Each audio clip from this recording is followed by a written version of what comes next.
Good morning students, मैं निशा आप लोगों के लिए लेके आई हूँ क्लास 8 की साइंस की वर्कशीट नंबर 3। ठीक है, तो छात्र का नाम में आपको अपना नाम लिखना है और अध्यापिका या अध्यापक के नाम में आपको अपने सब्जेक्ट टीचर का नाम लिखना है। तो जैसा कि यहाँ पे आज हम लोग किसके बारे में पढ़ेंगे, आज हम लोग किण्वन प्रक्रिया के बारे में पढ़ेंगे कि किण्वन क्या होता है। ठीक है, किण्वन क्या होता है। तो जैसा कि यहाँ पे दिया गया है कि आज क्या है, पिंकी का जन्मदिन है और पिंकी के जन्मदिन पे हर साल उसके दादाजी उसके लिए बाज़ार से उसके मनपसंद छोले भटूरे लेके आते थे, लेकिन अब की बार कोरोना की वजह से उन्होंने मना कर दिया। क्यों? क्योंकि आपको पता है कि ये बीमारी जो है वो बहुत ही ज़्यादा फैलने वाली बीमारी है और बाहर की चीज़ें अगर हम ज़्यादा खाएंगे तो वो बीमारी हमें भी हो सकती है। तो इसकी वजह से क्या किया, उसके दादाजी ने मना कर दिया। अब उसकी मम्मी ने सोचा कि ऐसे में तो पिंकी का जो है वो उदास हो जाएगी, तो उसकी मम्मी ने उसको सरप्राइज़ देने के लिए घर पे ही छोले भटूरे बनाने की योजना बनाई। ठीक है, तो भटूरे बनाने के लिए उन्होंने क्या किया, उन्होंने थोड़ा सा मैदा लिया, उसके अंदर हल्की थोड़ी सी चीनी, थोड़ा सा गर्म पानी और 2 चुटकी यीस्ट पाउडर मिलाकर एक नरम आटे की तरीके से उसको गूंथ दिया। ठीक है, अब कुछ देर के लिए उन्होंने उसको ढक के रख दिया, लगभग 2 घंटों के लिए। 2 घंटों के लिए के बाद जब उन्होंने उस आटे को देखा तो उन्होंने पाया कि वो आटा जो है वो फूल गया था। तो ये देख के पिंकी को बहुत ही अजीब लगा कि आटा कैसे फूल गया। उसके बाद उसकी मम्मी ने भटूरे बनाए। पिंकी बहुत खुश थी। क्यों? क्योंकि अब उसको अपने मनपसंद खाने की चीज़ जो है वो मिल गई थी। अब आटा क्यों फूला, ये बात भी क्या थी, पिंकी के लिए जानना ज़रूरी थी कि आटा क्यों फूल गया था। तो आप देख सकते हो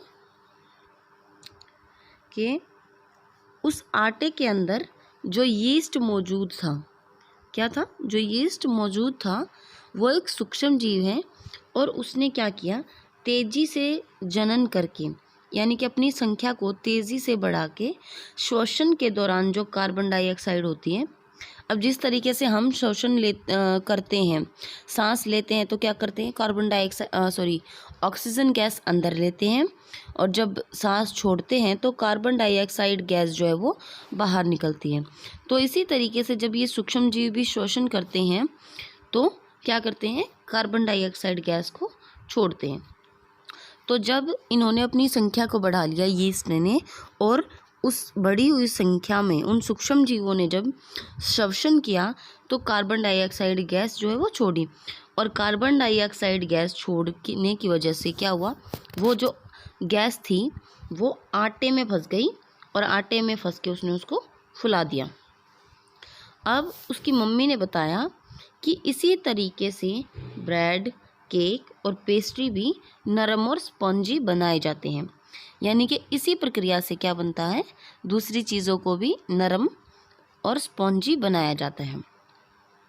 इसी प्रक्रिया का इस्तेमाल करके शर्करा से अल्कोहल या एसिटिक एसिड बनाने के लिए भी इसको इस्तेमाल किया जाता है।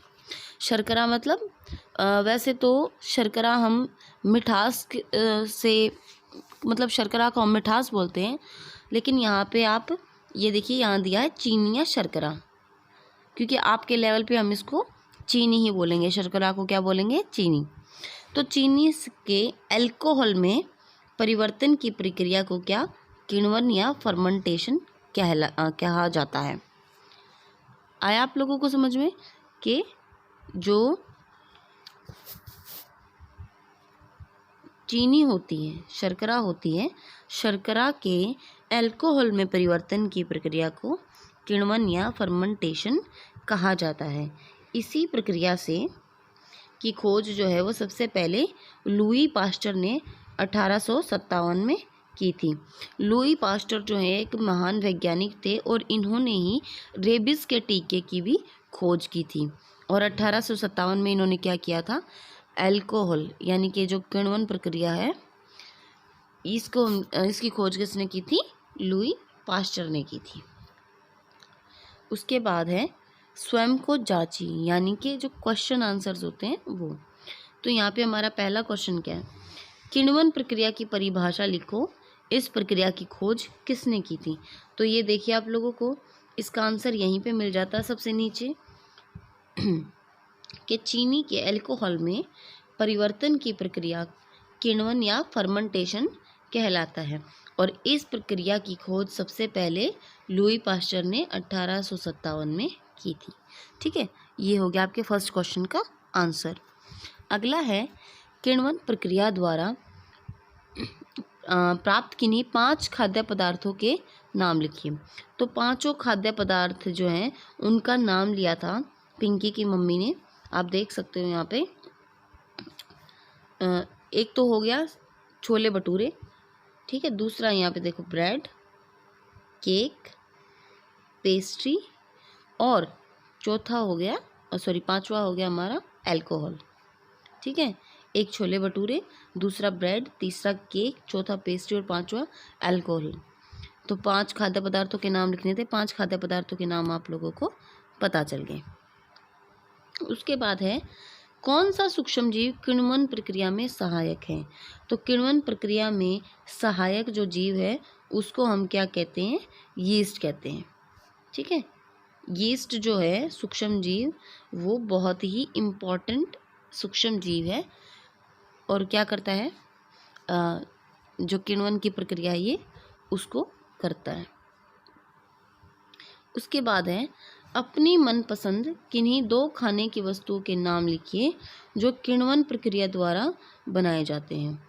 तो आप देख सकते हो बच्चे, कोई भी ऐसी चीज़ जो सॉफ्ट होती है, ठीक है, और मीठी भी हो सकती है, जैसे कि अब यहाँ पे जो है पिंकी की मम्मी ने बताया था कि ब्रेड है, ठीक है, केक है, छोले भटूरे हैं, तो ये सब क्या है, किससे बने हैं, किण्वन प्रक्रिया के द्वारा बने हैं।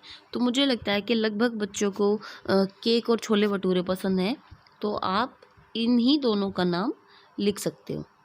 उसके बाद है, ऊपर की गतिविधि में आटा क्यों फूल गया था, कारण बताइए।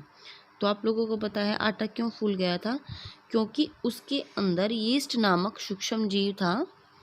ठीक है, सूक्ष्म जीव जो है वो मौजूद था, और उसने क्या किया, तेजी से जनन करके शोषण के दौरान कार्बन डाइऑक्साइड गैस छोड़ी, और गैस के बुलबुले आटे में फंस गए और उन्होंने उसको फुला दिया। ये है आपके लास्ट क्वेश्चन का आंसर। तो हमारी आज की वीडियो बेटा यहीं तक थी। आई होप कि आप लोगों को पसंद आई होगी और अच्छे से समझ में भी आई होगी। अगर कहीं से कुछ समझ में नहीं आता तो आप जो है वीडियो को रिवाइंड करके देख सकते हैं।